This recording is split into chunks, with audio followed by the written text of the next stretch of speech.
घने जंगल में एक गांव था जहां सभी जानवर मिलजुल कर रहते थे। जंगल के बीचों बीच एक जादुई सोने का तालाब था जिसकी चमक से सबको अन्न, पानी और खुशियां मिलती थीं। उसी जंगल में मंजरी नाम की एक लोमड़ी रहती थी। मंजरी चालाक और तेज तर्रार थी।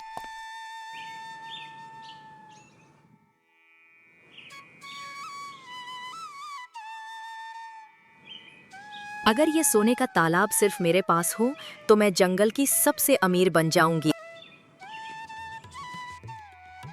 तभी वहां पर टिंकू तोता आ गया। मंजरी, क्या सोच रही हो? कुछ नहीं, बस तालाब की रखवाली का सोच रही हूँ। इतना बोलकर मंजरी वहां से चली जाती है और राजा शेर के पास पहुंचती है। महाराज की जय हो। महाराज, तालाब पर खतरा है। बाहरी जानवर चोरी करने आते हैं। मैं उसकी रखवाली करूंगी। ठीक है, लेकिन ध्यान रखना, ये तालाब सबका है। राजा की मंजूरी मिलते ही मंजरी तालाब के चारों ओर बाड़ लगवा देती है और अब वह केवल अपने दोस्तों को ही अंदर आने देती है। बहन, प्यास लगी है, पानी पीने दे। माफ करना, नियम है। सिर्फ खास दोस्तों को ही पानी मिलेगा। दोनों उदास होकर वहां से चले जाते हैं। उनके चेहरे पर मायूसी साफ झलक रही थी। धीरे धीरे जंगल के पेड़ मुरझाने लगे, फल कम होने लगे और जानवर भूखे प्यासे होने लगे। चिंटू खरगोश जंगल में सूखते पौधे देखता है। ये तो ठीक नहीं हो रहा है, कुछ करना पड़ेगा। चिंटू खरगोश, जो अपनी तेज बुद्धि के लिए जाना जाता था, तालाब के पास एक आपातकालीन बैठक बुलाता है। जंगल में कुछ भी ठीक नहीं है, सब खराब हो रहा है, इसलिए बैठक बुलाई है। इस मंजरी को सबक सिखाना पड़ेगा ताकि वो समझे कि जंगल का पानी सबका है, सिर्फ उसके दोस्तों का नहीं। जानवरों की भीड़ से सहमति की आवाजें आने लगीं। मैंने एक योजना बनाई है। जल्दी बताओ, क्या योजना है?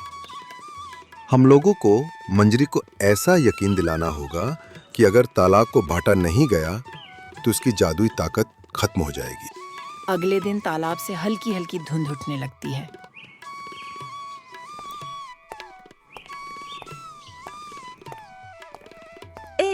ये क्या हो रहा है? तालाब को क्या हो गया?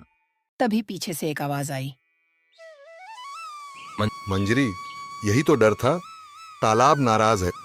ये कैसे हो सकता है? अगर यकीन नहीं आता तो मैं अभी सबूत दे देता हूँ।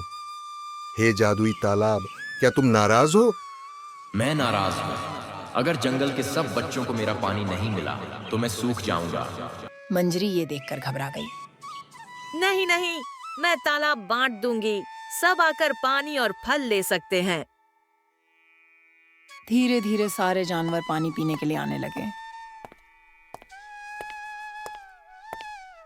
जैसे ही सब जानवरों ने पानी पिया, तालाब की सुनहरी चमक लौट आई। चिंटू, एक बात बताओ, तालाब कैसे बोला?